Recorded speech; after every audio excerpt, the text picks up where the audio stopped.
Hello, welcome to another Burgundy with Tweedy video.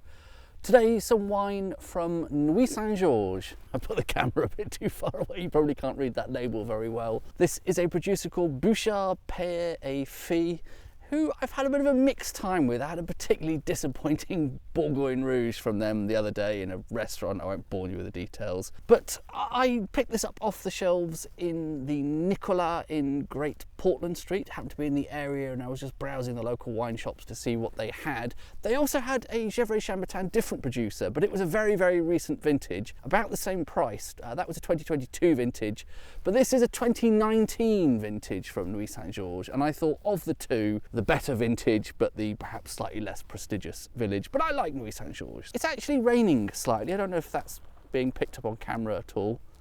Can you hear a very soft pitter-patter? Probably not, because I'm using this lav mic thing. If I switch to the camera's internal mic, that might give you a bit more of a sense. I can feel the metal scraping against the glass, which is always a bit disconcerting, but yes, that seems to have come out without any major accidents.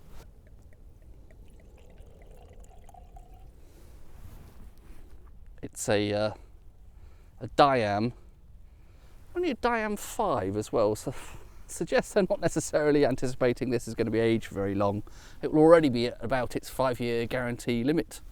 Apologies as always for these subpar stemware, but I would say that's towards the darker end of the Burgundy spectrum. Not the darkest I've seen, but a little bit beyond medium to dark colour-wise. Without giving it any swirling, the initial nose I'm getting is quite a pretty sort of, I would say that's more cherry than, it could be a bit of black cherry. Pretty, slightly confectionery sort of cherry, maybe a hint of Morello cherry. That is a really nice first start, and that without any swirling. Sometimes the fruit character requires a bit of aeration to really manifest. Now, I mean, that has opened up a bit. So I'm still getting more cherry and possibly a bit of red berry fruit now. Much more red fruit than black fruit here, I think. Might be a little bit of sort of raspberry, that kind of area. That's a pretty nice start, actually. Nice and fruity, cherries, red berries. It bodes well.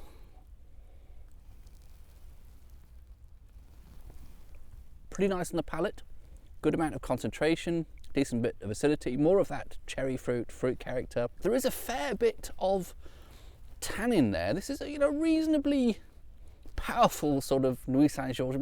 That's one of the hallmarks of Nuits Saint-Georges. For me, it's about fruit expression, but people also talk about them being comparatively big wines. It's a bit like Gevrey Chambertin within Burgundy. I would say I'm getting, a fair amount of licoricey notes on the side and bits of tobacco and sort of tannin in amongst that fruit. Certainly not one of those, I don't know, Gavinier style Nuits Saint-Georges that are all about gorgeous, pristine fruit and very clean and very pure. This is a little bit sort of murkier, not necessarily in a bad way, but it's a little bit more kind of brooding and interesting. There's some stuff going on under the surface here.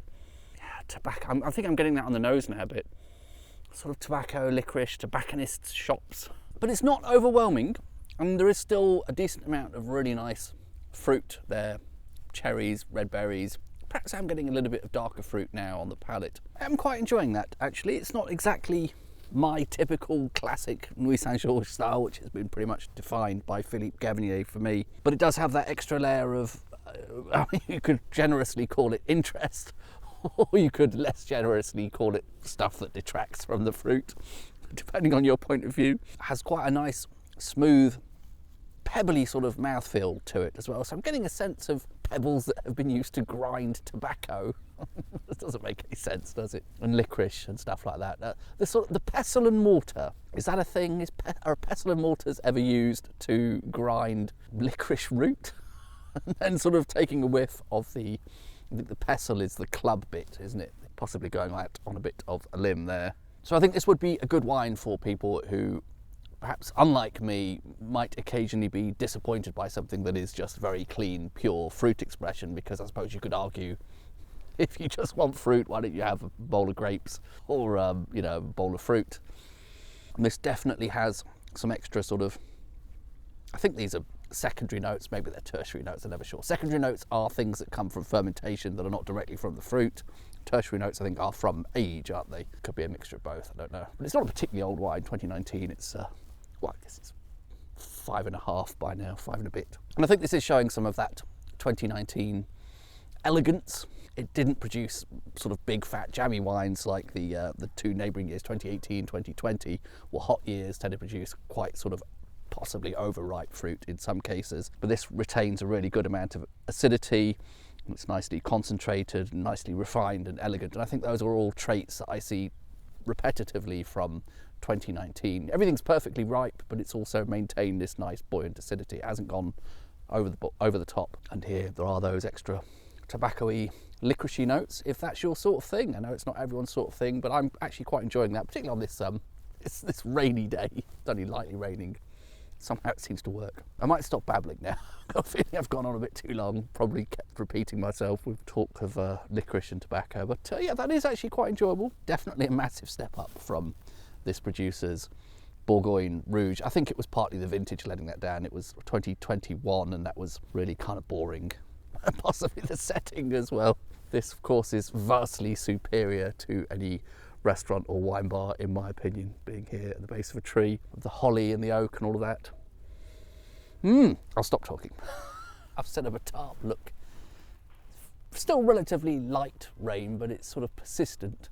I think if I sat here for an hour or two, I would end up actually quite damp. And I had it with me, so why not?